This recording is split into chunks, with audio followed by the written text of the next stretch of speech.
Hey everybody, welcome back to my channel. I'm your host, Siren Frost, and today I got you some deck profile videos for this week. Now I know this maybe sound a little bit corny, but deck profile weekly it does sound a bit more corny, so we're just gonna do just deck profiles, and we're gonna do one at a time, and that's pretty much it. But in this video, I actually have a treat for you guys. So I recently got the full set 13 collection, minus a few cards. Because of that collection alone, I managed to make up to 10 decks. I know. And throughout March, I believe, until maybe early in April, that would be the full, the new stuff. Or what I got, the new updates, and actually one ride line is brand new. The other ones are just updates to the new stuff. So in this video, speaking of new ride line, we have the newest one from set 13. It's the sword that connects heaven and earth, Alden. Now there is a story behind this character deck profile video I'm going to share with you guys. Now, if you know any anime, Jinki Mukae's older brother, Shingi Mukae, is the original owner of Alden. So when he passed away, his deck was inherited to Jinki. Although we did not see this until he goes up against Gi, because he has having resolve or conflicted with the fact of how the uniformers are doing right now. So he realizes now that Gi's mindset is not quite what it's supposed to be programmed to. So instead of helping by the other uniformers, they did not quite give him the help they need and all that stuff. So instead of using Grateful Gila, which is what Jinki was kind of known for in the beginning of Will Dress, I think he went from Dragon Empire, Dark State, Keter Sanctuary. The one he used for Gi is Keter Sanctuary, so it's Keter versus Keter. For Aurora, it's Stoicheia. With Yu Yu Kondo, the second time, it was gonna be Brandgate. Against Michiru, it was Dark States, and you guys get the idea.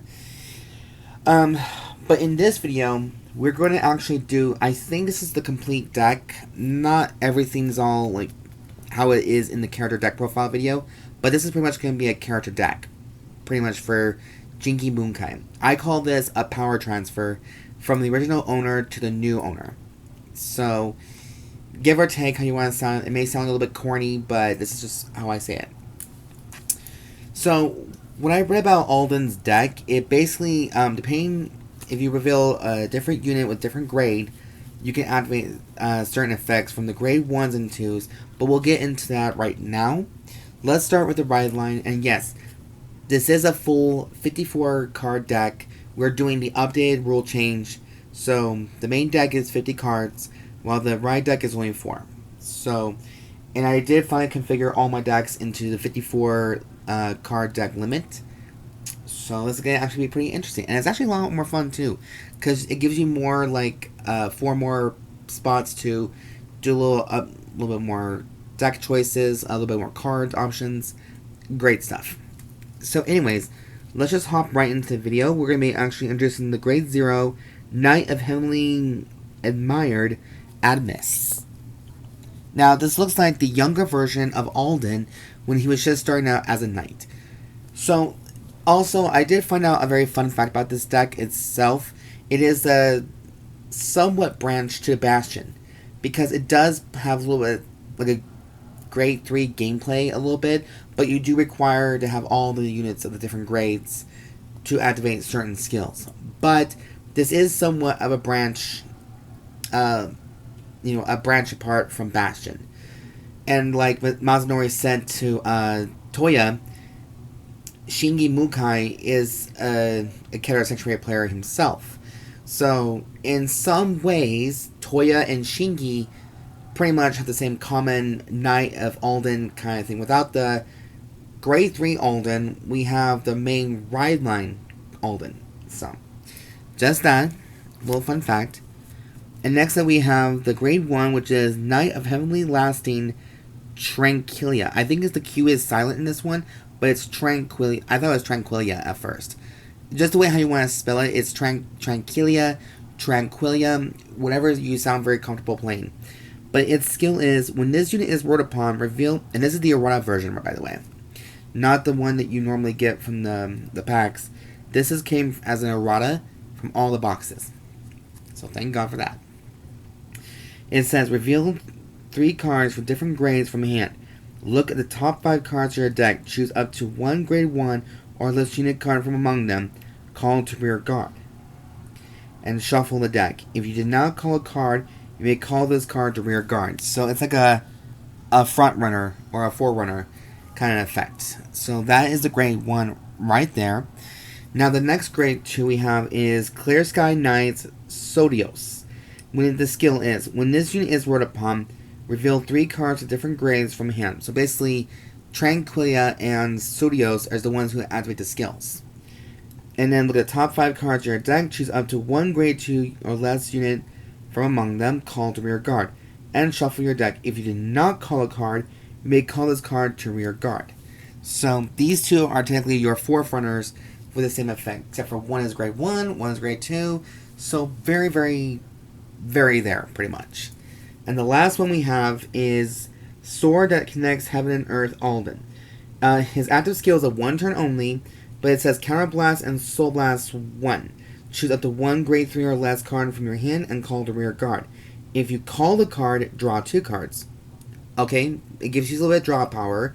I do like that option. We all like the little draw extra cards. And then when this unit attacks, if you have 3 or more rear guards with different grades, Soul Blast 1, choose 1 of your rear guards and return it to hand. Then, choose up to 2 cards with a total sum of their grades being less than or equal to the original grade of the card returned to the hand from your hand. That makes zero logical sense, but okay. Call them, and call each of them to rear guard in the same column.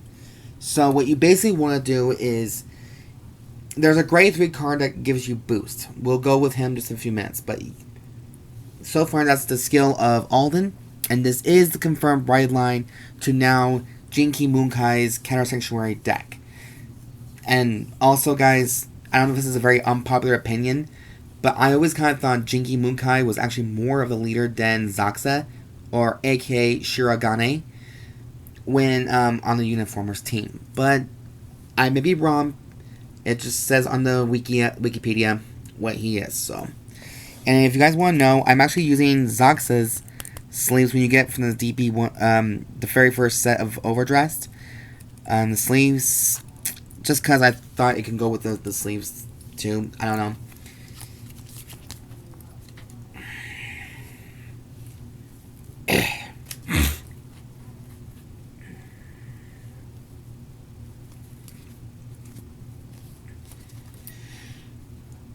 Okay, sorry guys, that was the right deck, and here's the main deck. I'm just really trying to get out of it. I guess it's because the stupid caffeine is not working on me right now.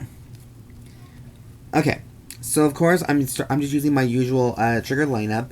7 crits, 2 fronts, 2 draws, 1 over trigger, and 4 heals.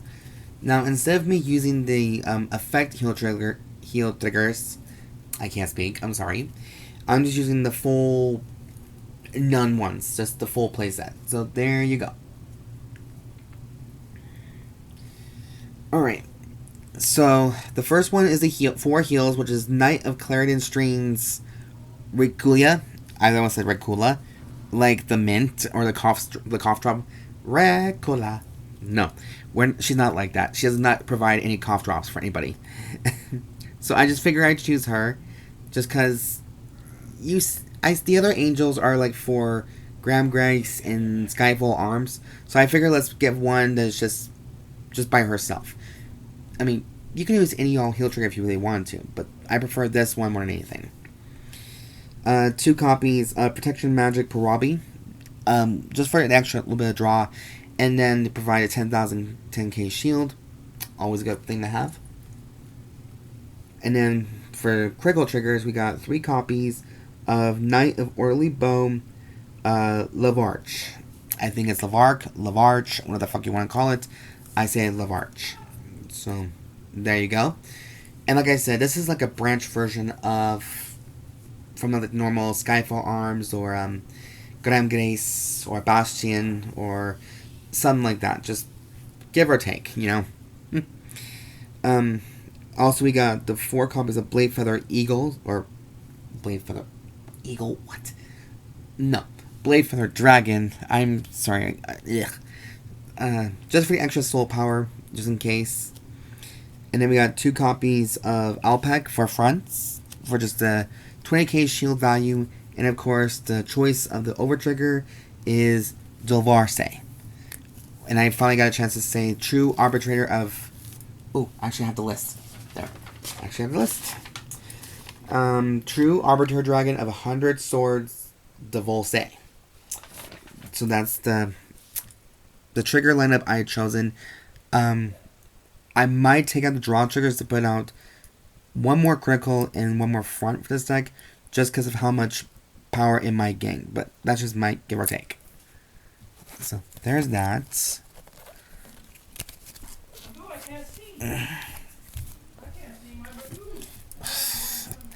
And then, of course, we're using the min sleeves for that one. Alright. And here comes the grade 1 lineup. We have 4 copies of Sage of Civilization Firon.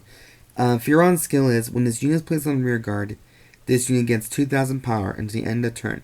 If you have a unit with Alden in its card name, discard a card from your hand and countercharge.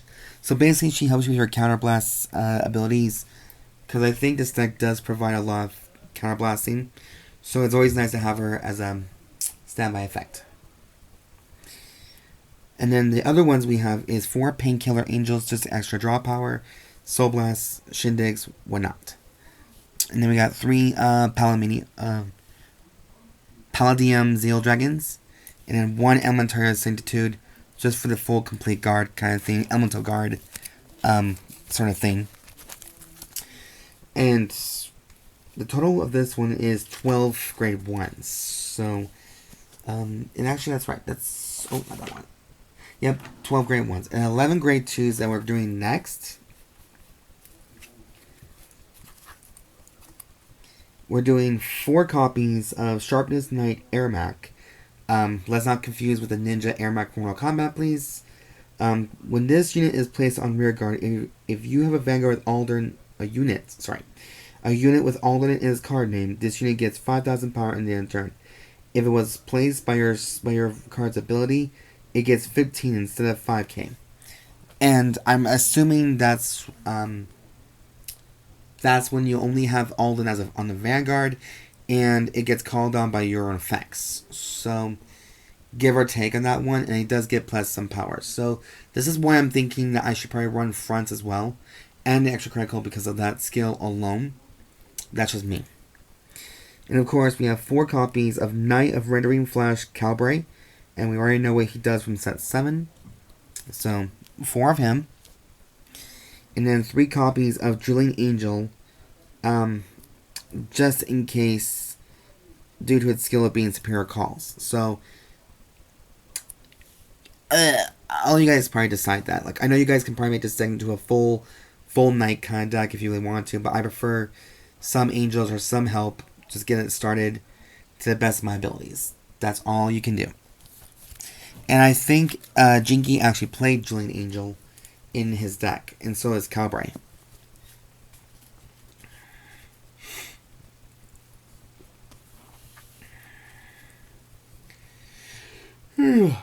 Sorry guys, give me 1 second. Okay.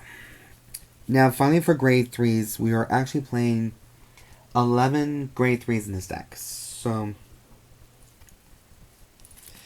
like I said, this is mostly grade 3s in this deck, but right now it's grade 2 and grade 3s. Sorry. Alright. So we got 3 more copies of Alden just for the Persona Ride ability and the Persona Ride extra power, stuff like that. Next, we do have 4 copies of Gigantic Assailer. Its skill is, when this unit attacks, if you have a unit with Alden in its card name, Soul Charge 1. And if a trigger unit was Soul Charged this turn, this unit gets 10,000 power in the end of battle. So, it does have the same ability similar, not same, similar to that of Unica, when she has to rely on a trigger or a critical trigger to gain an ability. But I think it's just any trigger that's been soul blasted. That's just one thing I kind of noticed. Finally, this is the guy I was telling you guys about, is 4 copies of Clearsky's Dragon, Light Leads Dragon. Its skill is for rearguard. If you have a unit with Alden in its card name, this unit gets boost. At the end of the battle, this unit attacked or boosted, put another rearguard in the same column as this unit into soul. Choose one of your units with Alden in its card name, and it gets 10,000 power and the end of the turn. So, that is the full grade 3 lineup, and this is technically the most first planet power kind of Alden deck so far, because it did come out in the set 13 collection. So we're just using like stuff just like backup as an idea. But that is it for the deck profile video of Alden. I was actually pretty psyched and happy to actually get a chance to finally do it, because you know, it's been quite a while since I've done some deck profiles for you guys, and this was a good time as anything. Plus we're in the middle of March, and my goal right now is to get all my decks pretty much freshen up until DZ Divine's set comes out. So I'm glad I got a chance to play around with this deck. I can't wait to play this at locals this weekend. So I'm looking forward to it. But that is it for you guys, and as always, there'll be a full list in the box down below. If you guys like the content I do create on my channel, please subscribe, rate, comment, thumbs up for this channel, show some love, and let me know what you guys think about Alden and what your thoughts might be for the other decks I might have provided. And as always, I've been your host, Siren Frost, signing out.